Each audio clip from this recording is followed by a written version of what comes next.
I'm very excited to chat with today's guest.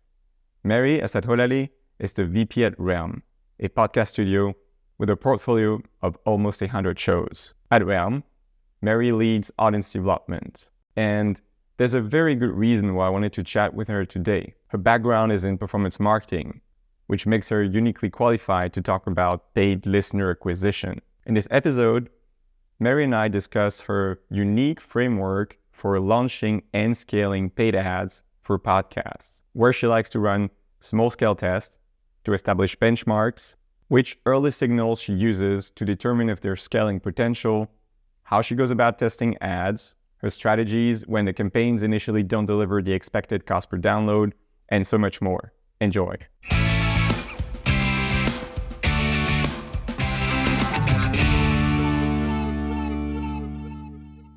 Hi, Mary. I'm excited to have you on the Audience Growth Podcast. Thanks for having me. The reason I'm excited is because you recently released an article which was very thorough, really a fascinating piece on podcast-to-podcast promotion. And so I really wanted to talk to you and have you walk us through your methodology here. You have a framework that you use for podcast-to-podcast promotion. The stage is yours. Well, I'm excited to connect. I have a long background in marketing, both from a sort of media perspective, thinking about campaigns that sort of cross all things from paid all the way to social and community to audience sort of activations on places like Reddit to live events so kind of, could be everything. And that's always the challenge, I think, of figuring out what to do to promote media products is like you could truly do everything, down to an event outside your home. But at the end of the day, a company like ours, which has a lot of properties, has to find things that are repeatable and that work and that scale, and scale at a cost that is achievable. So while my background is in a lot of media marketing, I also think like a performance marketer, which means I think about cost per acquisition, cost per click, what funnel optimization looks like, sort of all of those metric-based elements of the puzzle. And so the blend of the two is sort of where we go, where the position that we go come to marketing with. So we did the Medium article in part because we wanted to just share. I mean, a lot of times, especially as our network has grown, we have over 150 shows in our network now, and the question we get asked every single time, above all else, is what kind of growth can I expect? What should I do to market and promote this show? Hands down, always true. Everyone wants to know. People come to me who are at other big companies. People come to me who are independent podcasters, and everyone has the same question. So we wanted to create a little bit of a glimpse behind the curtain and say, like, listen, we have done all of those things, all of the things I mentioned, press, all the sort of soft marketing of community and word of mouth building, and all of the sort of hard marketing of performance-based campaigns. And this is what we found. What we found over the course of sort of analyzing all of these things that we've done is not earth-shattering, but it was very validating and sort of exciting to have an area that's so powerful to focus on. We know, all performance marketers know, that when you promote something within a given space, it has the highest level of conversion possible. So, for example, if you use Facebook advertising to promote visits to a website or visits to an app or something like that, conversion will be lower than if you use Facebook advertising to promote an event on Facebook or a page on Facebook. It's natural. Audience is more comfortable staying in the same environment. And also the platforms that run these campaigns optimize for engagement with their own platforms. So there's naturally self-serving, but also that's just how your audience reacts. So we've always known that to be true. And so we knew that within podcasting, keeping people in the place where they are, the medium where they are, is most likely to convert. But we didn't know to what extent that was true once you get into like specific podcasts or specific networks or, the other variables in the mix. So when we were looking at all of our results, we were not surprised to see that podcast to podcast was the most effective thing we could do. But we were surprised to some degree to see that our in-network cross-promotion worked 10 times better than anything else that we did. That includes when we bought ads on other platforms or on other networks or other podcasts. And it also includes when we did podcast ad swaps with other partners. we would do those swaps and those buys with podcasts that we believed had similar audiences or similar content, and thus similar audience expectations or likelihood of conversion. So all of our work was very intentional, which is to say, the fact that our network works 10 times better than any of those sort of very intentional selected campaigns is pretty interesting. It makes sense, right? If you keep the users in the same environment, it's like they know the medium, there's less friction, it feels safer. Right. And so kind of backtracking a little bit, the first step to you building these podcast to podcast campaigns is first establishing benchmarks, right? As you mentioned, you first start with your own properties. How does this process look like?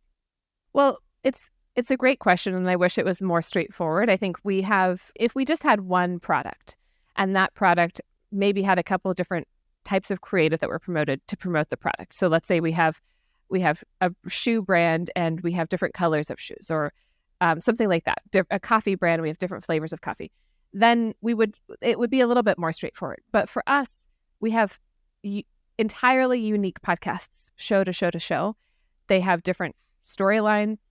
They have different angles. They have different talent. They have different writers. So there's so many variables with each of those podcasts. Some are sci-fi and may skew sort of in one direction with audience. Some are comedic drama, like a workplace comedy or something like that. And so it's impossible to know across the board like what a benchmark is, because it depends on what is available to us to leverage in our promotion. For example, if you have a very well-known actor on your show, then if you put that actor's name in your copy, you put their voice in the ad. If you put their face on like an image that's promoted on Apple Podcasts, then you would have expectations of higher conversion rates than if you didn't have that noticeable or sort of known name, because people are likely to lean into the thing that they know, or like, oh, I didn't realize, I love that actor, I didn't realize that they've done this thing. So we set benchmarks based on sort of a show by show, on a show by show level, to kind of understand if celebrity talent and is notable and have these sort of availabilities in terms of audience points of contact and so on, then we would expect a range of X, Y, or Z. Across the board, though, the nice thing about looking at at sort of everything that we'd ever done is that we could understand what that range was, and what was like. If you look at the average and sort of a weighted average, some shows get more spend. As your spend goes up, theoretically, your cost per download goes down. If you spend just a little bit, then it might look like you have $100 per download. But if you spend $5,000, $10,000, then theoretically, then it goes, your cost per engagement goes down. So when we look at a variety of like weighted averages and different sorts of trends, then we do start to see sort of an acceptable or an unacceptable range that helps us understand where we should focus our spend going forward. And it's entirely a balance of 100 variables, right? If you have an indie network that has a handful of shows, small audiences, but incredibly good quality reads and engagement with creators and all of that stuff, if you buy an ad on their show, you might have like extraordinarily high conversion rates, because, if I go listen to your podcast and I listen to you every week and I love what you have to say, anything that you say, I'm pretty likely to engage with. And there are 100 of us, 100 people like me who love your show. Let's say your audience is just that 100 people, but out for everything that you recommend, 70 of those 100 people go and at least click or Google something or look into something. That's like extraordinary, right? Like that would be unheard of level of engagement, but it's also just 100 people, 70 people, 50 people, whatever that small number is. So the rates themselves are not very helpful. But if you only look to this sort of scale, like if you say, well, I want to reach 10 million people because I have to convert 10,000 people to listen to my show, the quality of those 10 million people is probably not nearly as high. I mean, it's the quality of the audience in relationship with the ad that's being read, the quality of the relationship between the host and their audience. Like all of those things are diluted the bigger you get. So you have to find the balance between, we cannot no one can exist and subsist on those 70 people that from that one podcast that has an incredibly tight audience. It's just not enough. Like, you have to find scale, but you can't only look at scale, because then you won't have the most engaged listeners. So that's where I think it gets pretty interesting, when you find a blend of like, these are the sort of high engagement, smaller audiences, lower engagement, scaled audiences, and then figuring out where you spend sort of as a split between those two things. Super interesting. So just to summarize, you establish benchmarks, you go super granular into getting those conversion rates per show, per genre. If there's a famous person hosting the show, but you also need to have like a weighted average, as you mentioned. That's the value that you keep in mind for running your campaigns. Right. And so once you've established those benchmarks, do you go straight for spending the big bucks, or is there a step in between? For me, there's always a step in between, but it can be challenging to know how big of a step to take. It's the hardest thing. Like, I don't like to gamble with house money. I don't like to gamble at all. But like, there's a sense of, you just don't want to spend a lot in hope in any instance. But if you don't spend enough, then none of the results of what you spend will really be that valid. I see this all the time. Like, I had an experience a while back where someone wanted to run a podcast ad campaign, but they only, they were nervous. Understandably, they were a small partner. They only wanted to spend like $1,000. $1,000 doesn't get you very many impressions, and it assumes a lot. It assumes so much about the audience that you're reaching. It assumes that, like, okay, well, if $1,000 gets you, let's say, reach of 25,000 people, it assumes that each of those 25,000 people that hear are paying attention, that they listen through, that you spoke clearly enough in your ad, that you said all the right things in the right places, that the CTAs were all clear, and that they care.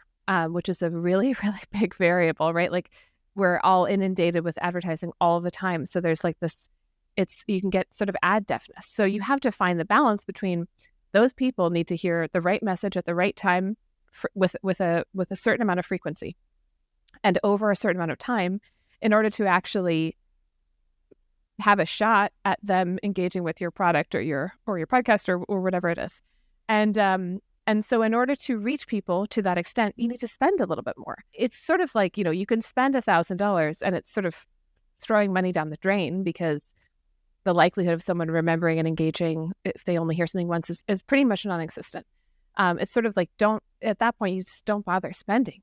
But also, what is the moment, like, what is the right blend of frequency and length of time and type of ad and all that stuff that will give you a shot at converting. It doesn't necessarily need to go from $1,000 spend to a $25,000 spend, but figuring out exactly what that split is, I think, is a real challenge, and that comes down to all the other variables. Like, what are you saying? What is the podcast that you're promoting on, or the other venue that you're spending on? Like, what is the quality of that engagement like, and what are all the markers of success? And you just kind of have to, at a certain point, you have to sort of trust some of the industry rules of frequency. You have to trust also, like, especially if you're working with a small network, like we're very transparent with our partners about this. Like, if you don't hit this many people, your rates will be worse. Like, if you tip it over this level in terms of your reach, then the likelihood of success is higher. And I think with the smaller networks, especially, or certainly independent shows, as long as they know what that data is, they'll tell you the truth, because for them, like, there's no point in sort of creating a false scenario that will make it so that you're an unhappy customer and you don't want to come back and spend more with them. So I think, again, setting the benchmarks show by show, sort of case by case, and then looking at what those variables are to kind of create an optimized conversion potential. Yeah, what you said about spending those $1,000 not being worth it, that does apply to, let's say, focusing on very, very small audiences just to validate the audience podcast fit, right? Yeah. Mm-hmm. In that case, you want to like spend small amounts and test that. And then past that point, you want to spend bigger amounts right away, because just, keeping spending at that pace you will never get the learnings that you need. Right. And as you mentioned, you will also never reach the frequency that is necessary to get those, let's say, less engaged people, or people who are not as good a fit in terms of Right. audience persona to convert and start listening to your show. I mean, it ultimately all comes down to what your goals are. If you were like, there are many people who are starting out and they're like, I literally need to get my first 1,000 listeners. It will cost them more, but they have more time and more concerted effort just around that sort of achievable goal. But there are others who are like, I get 100,000 downloads a month. I want to triple it. And so those goals will require entirely different tactics, whether, spending $1,000 with an indie to convert 70% of their audience is a really great way to get 1,000 listeners, right? It's not a great way to get 300,000 listeners. And so I think when you think about what the goals of someone's campaign are, then that can also help to dictate what your spend is and where you should be aiming. But they're truly, like, I have yet to see two that are the same in terms of what the mix of goals, budget, attainability, and sort of tactics are.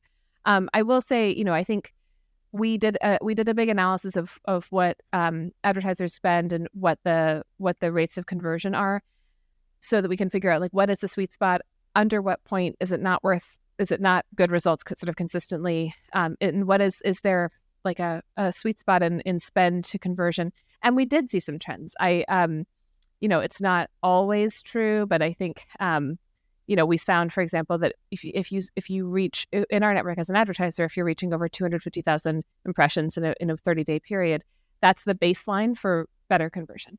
And so that eliminates certain brands that only have $500 to spend or whatnot. And there's sometimes a place for them. I mean, we have an example of like an event or a school program that's being promoted to a small audience on a writing show. And that's a perfectly good spend, because they don't need 1,000 engagements, 2,000 engagements. They need like 50, right there. It's a small thing. So I think at the end of the day, it truly is there. While there are benchmarks and good sort of rules to follow around cost per download or how much you're willing to spend, and under which point should you just hold on to that spend for a time when you can maybe use it differently. While there are those sort of benchmarks and rules, I would say it really comes down to goals, number of engagements you need to achieve, and your budget, and sort of what the shows are or what the products are, and so on. So the first network, let's say you test ads on, is your own network, like the shows that you own. And then as a second step, you test it, you do cross promotion with other networks, but with small networks, right? You're not necessarily spending budget. It can be cross promotions or exchanging placements on your shows and their shows. Right. That's always the ideal first, before you go big, unless you already know that you can, because something has an established track or whatever the case may be. That's the goal first. And then once you have some of those learnings and validations in hand, then you have something to compare results to. So if you say, okay, on Realms Network, I got a conversion rate of 3%. On this small network through ad swaps, I got a conversion rate of 2%. We know those are going to be higher. So I should expect no less than, I could accept no less than 0.8% on a larger scaled campaign. But once you take the step into some of those larger campaigns, like a lot of the larger networks, if you're looking to do podcast to podcast promotion, especially, they have high minimums. When you're reaching scale, you have to be, again, back to the goals and budget thing. Like if you're reaching a large number of customers, potential listeners, then a lot of the networks that can support those sorts of campaigns have high minimums, which can be quite cost prohibitive for smaller shows. And so you really have to know how you're going to take those swings. For example, when you look to, there's going straight to a network and having a minimum, let's say, of 5,000, 10,000, 15,000 a month for certain kinds of campaigns.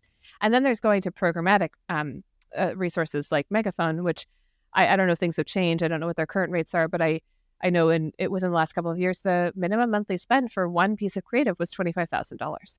And so you have to really know that the creative is right and that you're ready to spend that kind of money on one ad to run across a period of time.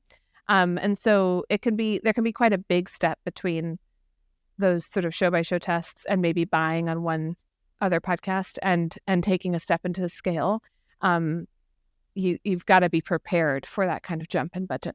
Got it. And let's talk about how to make the best out of that big budget. Let's talk about ads and conversion rates on ads.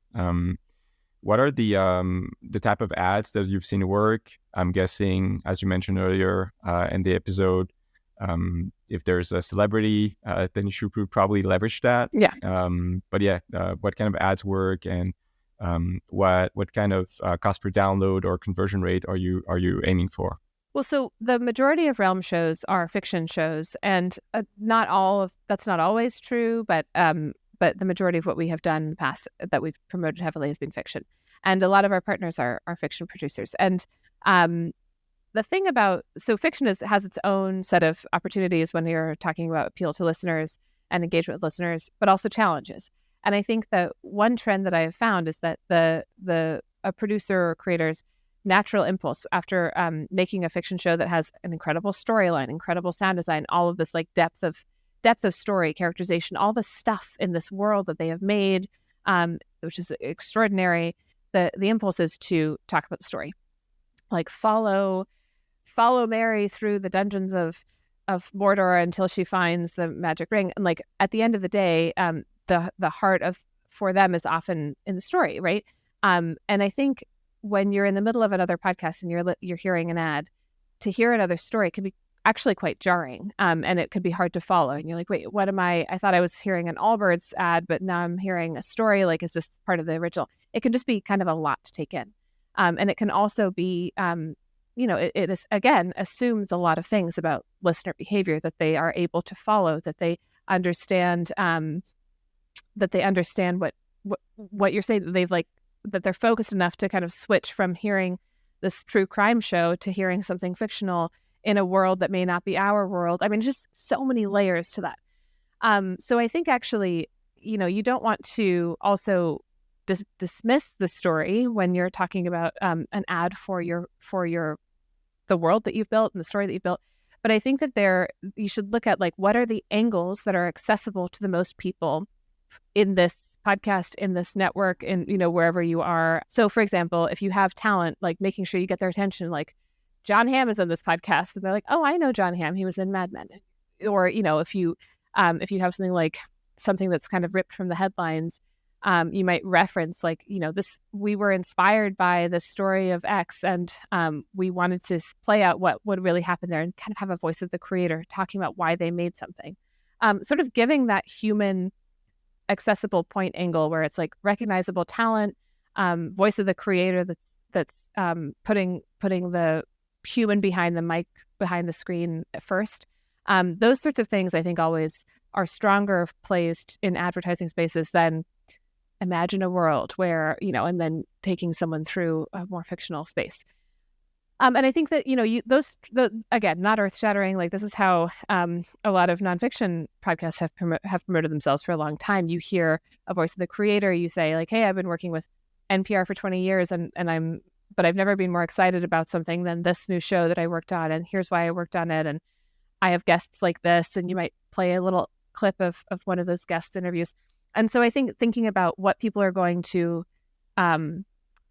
recognize and then connect with most immediately when you have 30 to 90 seconds to do so is the most important thing. And that might be different, depending on the story, on the show, on the audience and all of that. But I think recognition and sort of engagement of something emotional and of curiosity is going to be always what you build at creative around, whether it's audio to audio or a social media ad or an interview, like if you're doing a press circuit or something like that. Mass recognition, broad appeal, the celebrity aspect, and as you mentioned, probably the most important things, picking up people where they are, and paying attention to like the audio environment that they're in, not rip them out of it, but try to like gently transition them into your own show, your own universe. Cool. I wanted to ask about your target cost per download. I think in the article you mentioned that for some of the true crime campaign that you ran, the cost per download was about $2, which you mentioned was quite high or higher than you expected. What would be your ideal CPD? And I know it's kind of a difficult question, right? Because depending on the genre or the objective, the client, you might want to get to different cost per downloads, but let's say, ballpark numbers.